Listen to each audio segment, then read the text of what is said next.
Hi, it's Marisol, your rebel guide to living a life of freedom abroad, bringing you an episode of Roaming the Now, where entrepreneurs, coaches, and mentors come together to give you a behind the scenes look at the real and raw experience of setting out to a new country and building a life and business abroad.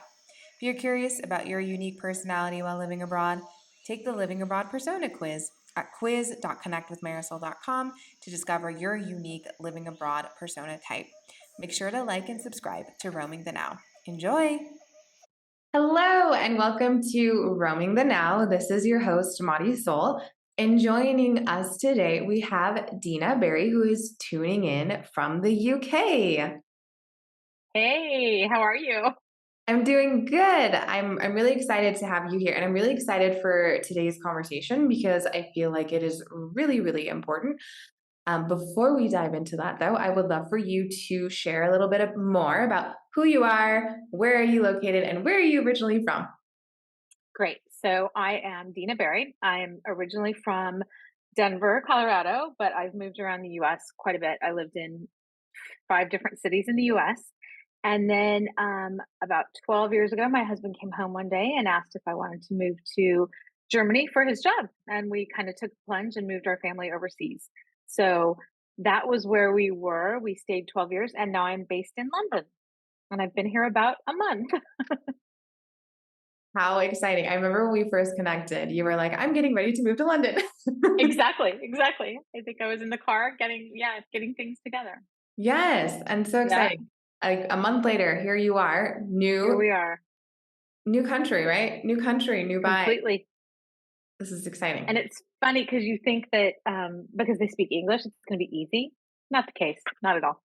No? So, no, no, it's hard. Well, we love an integration period. Because it truly is like that, right? Anytime you're moving, even if it doesn't seem that far, like it's totally Mhm. different every It time. is, Every time. absolutely. Okay, so with that being said, I would love for you to share what we had been exploring around your business because your business really like had this space to be like born and created because of that move to Germany. So why don't you Completely. tell us a little bit about that whole experience and that process? Great. So I was a photographer, in California, in Indianapolis, everywhere I had lived previous, I was a photographer. And it was a great job because I could do it from anywhere, and so it was wonderful.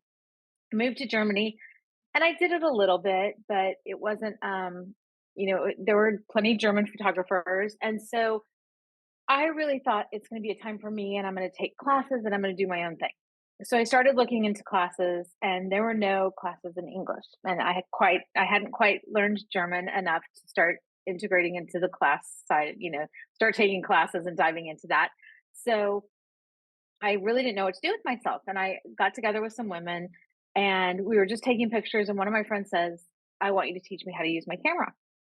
And I said, "I'm not a teacher." And she said, "You know what? Just help me out." So I sat down and I wrote a syllabus, and I started teaching other expats and other individuals who were home all day. And that's how the second side of my business was born. So I was teaching probably 5 or 6 classes a week to 10 to 20 women at a time, and it just kind of exploded. Then COVID hit, and I had to pivot again because, I was just always of this mindset that I had to be doing something, and I didn't want to just be following someone. I wanted to be my own person and creating my own stuff. So I pivoted and I put everything online, and that was a huge learning curve. Had no idea what I was doing. Put it all online, and I'm now the founder of an amazing teaching program that teaches new photographers, intermediate photographers, how to use their camera, start their business, um, get better photos. So yeah, it's gone crazy. I've got 4 classes. A fifth is coming out. My editing class comes out in July, and I've got a community of about 5,000 students. That's So amazing. yeah, it's been really really good. And you know what? In a sense, it was all due to COVID and moving overseas, because it was not something I probably would have been doing otherwise. So it was kind of out of necessity. Yeah. No, 100%, but, like, I feel like that's Yeah. just so amazing, right? Like, you Thank you. you took the risk and now you have an online community of 5,000 people and it's like you're teaching and but I feel like you probably like you've created like a really cool model that I'm sure it works for you and your lifestyle and Yeah, being it able does. to move around. Exactly. Yeah. Completely, I can move around. So, I mean, literally, I moved over here and I didn't have to worry about giving notice at a job, quitting a job. I just brought it all with me. So it's really been beneficial that way. That's so cool. Okay, so Yeah. something that you shared, and I would love for you to talk about this a little bit more, is Okay. you had mentioned in creating your business and having something to do, like it was really important for you to be your own person and to what I'm hearing is have your own sense of identity. So Completely. do you want to talk a little bit more around like how did that come up for you? Why is that important? Absolutely. So I think I was really excited to move overseas, and it was due to my spouse's job, and there's a community of people that move overseas for someone else's career or someone else's life or whatever that situation may be. And I think that you tend to lose yourself a little bit at that time. Um, and so I gave in. I lost myself a little bit to it, and I was, a bit homesick. But I quickly figured out that I had to do something for me, whether that was take a class, um, meet a community of people that I could be supported with. But I think the one thing that you have to do is you have to make sure that you don't succumb to being someone else's um, trailing person. You want to really find your own community and be your own person still, and maintain that identity, and not just be, oh, I'm so and so's partner or friend who follows along, whatever it is. So I think that it's really important to find yourself and not lose yourself in that process. Mhm. So when we're thinking about like not losing ourselves in the process, Mhm. right, of moving, like what have been some like really tangible ways like that you've kept yourself grounded and like this is who I am and like this is who I do. Like maybe even though I'm moving around because of someone else, but like this is like what are the things that keep you like very like this is me and this is what I do. So I have made sure to communicate still with the people that I've left behind. I think that's really important to maintain those relationships. Um, I have volunteered because that's something that I did back in the States. So as much as I could, again, I never was fully integrated into the German language. It's a really hard process, but I found ways that I could volunteer, whether it was through a school, whether it was through, different organizations. I did that. So I think maintaining that kind of sense of normalcy of what you used to do at home is important when you go overseas or when you follow someone abroad. I think that finding those things, whether it's exercising, whether it's whatever it is, finding two or three things a week that you're still doing for yourself, that you're meeting a friend for coffee, but it's about you and it's about your process and about your being true to yourself and being that individual is really, really important. Mhm. Yeah, I didn't even really think about that. You can still volunteer Yeah. with the Yeah, it's not easy all the time, but you can. Yeah. Might not speak, but yeah. But I Yeah. mean, there was a situation, when the war broke out in Ukraine, volunteering for things like that, or volunteering for different organizations where you do things like that. So there's lots of different ways. It's about finding them, and that's not always the easy thing to do because it's really easy to kind of sink into this, oh, I'm by myself, I'm my partner's working or my partner's out all day, and so you don't want to lose yourself. And Mhm. I found myself as I was a mom and a spouse, and you can quickly only be defined as that. And so I think a pivotal point in my kind of journey was when my kids left and I was just sitting there and I was like, okay, you know what? I had done a lot of volunteering through their school and a lot of volunteering through them. Then they went off to school and I was like, okay, I've got to find myself again. So I think you lose yourself, you find yourself, you lose yourself, you find yourself. It's all a process. Yeah. I feel like it's the process of I don't know, we call it like rebirth, right? Like you lose it's like evolving, right? Exactly. And I had to evolve. I think it's like, like that rock that doesn't roll or that log that doesn't turn over. You grow moss and you become stagnant and you don't want to do that. You always want to be moving and evolving. Mhm. That's true. I like that analogy you gave me. You got me thinking. In my head, I'm like, "Oh, you're thinking of the moss," because like Yeah, I'm like, I guess, yeah, you just don't want to. You don't want to become stagnant. And I mean, I'm not saying that there weren't points when I was just like, "What have I done? I've completely lost every person, every bit of my identity." But I think the important thing is to remember that you've got to move and you've got to keep going forward and not looking back at what you left behind, but finding who you can be in this new place. Yeah. And I feel like you are really touching on something really interesting because, like, it doesn't necessarily like whenever we're moving, changing, like if we're in that natural rhythm of like human beings, like they want to evolve, right? And it's Exactly. like we all hit a point of stagnancy at some point in time. Completely. But it's like, what do you do in that place of That's it. stagnancy that That's it. determines where you go? And so like if you think about that for you, because you're mentioning like you found yourself in this place of like, I'm a mom and a wife, but like I don't wanna just be defined like that. Like, Completely. how did you pull yourself, like, to the forward involvement? Because people get stuck there, right? Like, people Oh, they typically. do. And there were definitely times I did. I mean, I definitely wallowed a little bit and I've lost myself. Who am I? I think I joke that I've had a couple midlife crises where and completely stepped back and said, I can't do this anymore. I need to be about me. And that's when I really threw myself into my business. And first off, created the in-person classes. And then when COVID hit, I thought, great, now here I am. Everybody's back in the house. I'm stuck again. And I was like, no. And, one of the biggest things that helped my business was I shouldn't even say this, but my kids, my adult kids now looked at me and said, there is no way that anybody's going to buy something that they can find for free on YouTube. And it was like they threw down the gauntlet and challenged me. And I was like, okay, game is on. And so many times I'll get discouraged in my business or I'll feel like that stagnant feeling and I'm like, I can't do this anymore. And I hear those words in my head and I'm like, I'm going to prove everybody wrong.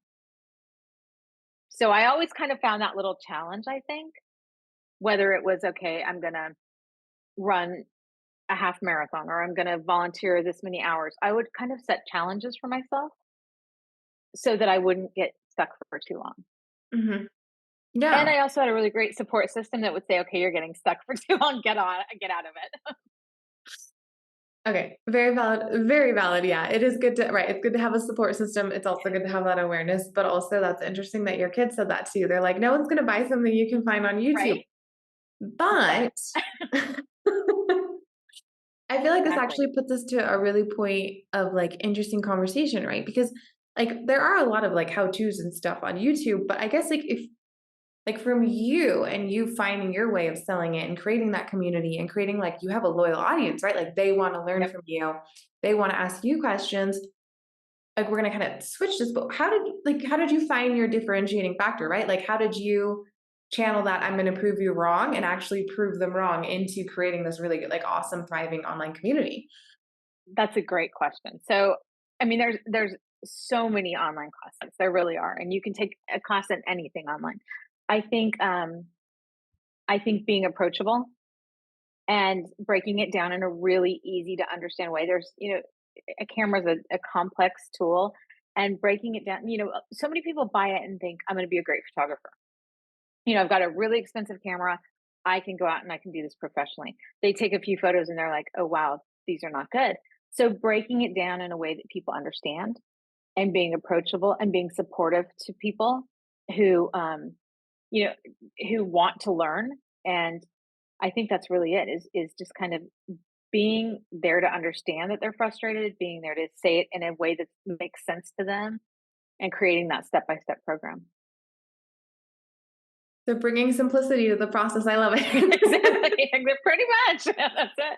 Well, yeah, I mean, this is really true because I do feel like, yes, there's a lot of stuff that you can find like for free on the internet, right? Yeah. But that doesn't necessarily mean that the person who's presenting you that information is doing it in a way that's easy to follow or is doing it in a way Exactly. that, like, not everyone's a teacher. And I think that that's where, like, mhm. Or a correct way. I mean, because you can start learning editing when you should start learning something else before it. And I think that you see a lot of that. So if you start Googling how to take better pictures, you might end up where you should, at the end where you should be starting at the beginning. Ha ha.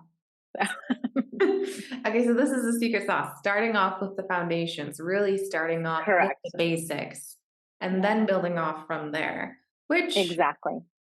this is so interesting because this like idea has been flowing in my head. I know we're talking more about business, but I feel like this is really like relatable even to traveling. Like things get to be simple. The more simple you make something, the more approachable it is, the more 100%.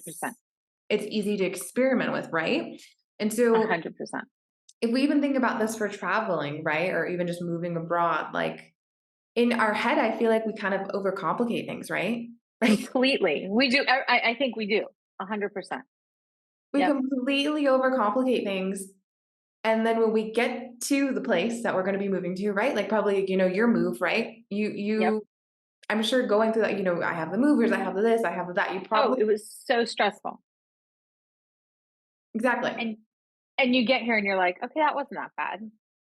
Exactly. Yep. So I think Yep. that this is really like a good segue of understanding just like moving abroad, doing the business, starting the business, creating your own way. Like Moving. Yeah. it gets Moving forward constantly. it gets to be simple. It gets to be simple to move forward. Hmm. That's it. Exactly. That's a good catch line right there. It's simple to move forward. It's simple to move forward, whether you're moving abroad or you're moving forward in your business. Correct. Yeah, it's so interesting because this is very random tangent. Feel free to ask me any questions around this. I'm just gonna follow it. But yesterday, for the first time ever, I did like an ice bath. I had never Okay. I've never done that before, okay? And, as I'm standing there watching the people do it before me, right? And obviously, like, everyone's in their own different place to do an ice bath, right? Like Yep. Exactly. and and it was like, as I was standing there, it was like my mind was, like, telling me all of these stories about how this experience is gonna be or how it's gonna feel or how and basically just all this noise, and I was like, "Okay, I know enough, Yeah. and I have enough awareness. Let me just like take a deep breath and I'm just going to really focus on my breath and how do I create this experience for myself in the way that I want it to be." And Not so, what you think it's going to be. Yep. mhm. And so I did the ice bath and honestly, it really was not that bad. I was so connected to my breath and so focused. And it really just became that moment of like mind over matter. And I Hmm. realized if I can cultivate this sense of concentration, focus, no matter what I'm doing in my life, whether I'm going to move to another country again, whether I'm going to do something different in my business, Completely. that's what really keeps you grounded and keeps you moving forward. Yep, exactly. But it's that noise that you listen to. It's those kids saying, "Why would anybody buy this when they can get it for free?" Just "Oh, I don't want to do this because I'm going to move again." So I think that creating something that you have that's yours, no matter where you are, no matter if you're in Brazil or Europe or California or wherever it is, something that's yours is so important, I think, especially when you're moving around the globe like we do. And whether you're doing it for following someone else in your life or doing it for yourself or just because you travel often, just having that, whether it's yoga or exercise or ice baths or whatever it is, just having something that's yours no matter where you are is important. Yeah. I feel like you're really bringing up a good topic of how when you have one thing that's yours, no matter what, like that's your sense of stability. Completely. And I think we lose that. I think that as people we lose that, but I know as a woman I definitely lost that Yeah. because you kind of do for everybody else all the time. Hmm. I really want to ask you this question because I know that like you are, I know that you are a mom and you are a wife. And so I'm really curious because I feel like this is a struggle for a lot of just a lot of women in general is Mhm. how do you find that healthy balance of being selfish? Because I feel like you've really found it. I don't think being selfish is like a bad thing at all. I just want to Oh, preface. I don't either. And I will say I haven't found it again until recently. I think that I had it and then I lost it and then I found it again. So it's that kind of like I was, I just got stuck for a while. And I think that yeah, I think that finding that something that gives you a passion is really important. And I've always been, my I have a super supportive husband. He is great about making sure that I make time for myself. and doing things with my girlfriends, doing things with my kids one on one, and making time for my husband and I's relationship as well, but also that individual time for myself. And so I was really lucky in a sense that he traveled a lot, and so I had a lot of time to do what I wanted to do and my own thing. So that was really beneficial. But again, it goes back to I think that women don't prioritize ourselves as much as we should. We tend to lose ourselves in things. And if I could give anybody advice is make yourself a priority and make your passion a priority because everybody else will fall in line. Mm. I love that. Really prioritize your values, prioritize your Yeah, passion, exactly. prioritizing things that are Exactly. important to you. Yeah. Yep, And then everything definitely. falls into place. Oh my God. Who knew? So simple as setting We boundaries. right? Now hopefully. Obviously, we know that like it's a little bit more complex than that. But I think like It in is. theory, right? In theory, it's prioritizing your passion, prioritizing your values, really just being clear on these are my boundaries around like how do we create Exactly. the best space for me to be me? Because when I'm there, then I can be the best version of me for you as well. But I got to be good 100%. first. Exactly. Yeah. That's key. Such a juicy conversation. And on that note, I do want to just get some more insight from you of what advice would you give to someone who's finding themselves having to move abroad because of someone else's career? I think the first thing goes back to what we just said. It's kind of be present in that moment, breathe. Um, don't look at what you're leaving behind. Look at what you're going to, because that is one thing. The adventures that I had and I have had and will continue to have by moving overseas, I wouldn't trade those in for anything. Now you miss out on other things, but I think be in the moment, enjoy it, don't overcomplicate it. You know, I remember going overseas and I went to Target like before that when they were packing up our stuff and I'm like anything I could buy at Target, I was like throwing stuff like I'm never going to see a Target again. So I think just you are going to go home, you're going to see those shops, you're going to see your friends, you're going to get the same food you had, before. I think sitting into it and relaxing and enjoying the whole process is really key. Throw a wide net when you get there. Explore places you wouldn't normally explore. Meet people you wouldn't normally meet. Spend time with people you would not normally spend time with because they could end up being your best friend. And so I think, and then again, carve out that time for you, whether it's taking a class, whether it's, exploring your new city or exercise, whatever it is. Throw yourself into that culture and that environment and really make the most of it. Beautiful. I really love all of what you said. I feel like if I concise it down, it really is like learn how to be present with what you're doing, but be Yep. present here right now, right? Yep. Exactly. And have those things that are you, no matter where you Hmm. are, but also be open to new things, be open to trying new things, immerse yourself Completely. because as you said, like you're not like you wouldn't I wouldn't trade any of those experiences in, like even if I No. was comfortable, Exactly. even Yeah. if I wasn't Exactly. comfortable sometimes, Yeah. it's when I learned the No, most and about that's myself. part of it. Exactly. Is being uncomfortable is important. Yes. I've come to learn that when you're uncomfortable, you're growing. So it's a good thing. You are. You're not sitting still. Ah, That's so it. good. Well, thank you so much, Gina, for coming and sharing your story and your It's insight so nice to as be well here. as your business, because I feel like that was really valuable what you shared of, your kids challenged you and here you are with a thriving business now, right? Like, Thank you. Yep. so if anyone is interested in exploring your photography classes and getting in touch with you, how can they do that? They can go to www.imagesbydena.com and they can check out all my classes there. We have an amazing Facebook community, which is Learn Photography with Dena. And they can learn information about cheat sheets and tutorials and videos and any way they want to learn photography, we can help them out. So again, www.imagesbydena.com. Awesome. I will make sure to add all of your links and information in the description. Perfect. If any of you are interested in learning a skill that you can take with you, no matter where you are in the world. Exactly. And it's great for travel. You can always take beautiful photos. This is very true. All righty. Well, until next time, this is your host of Roaming the Now, Marisol, signing off. Hope you are enjoying wherever you are in the world, being in the present moment. Ciao. Thanks for catching this episode of Roaming the Now. If you have not already, make sure to like and subscribe. And if you want to discover your unique personality while living abroad, visit quiz.connectwithmarisol.com. And as always, wherever you are in the world, I hope you are enjoying Roaming the Now.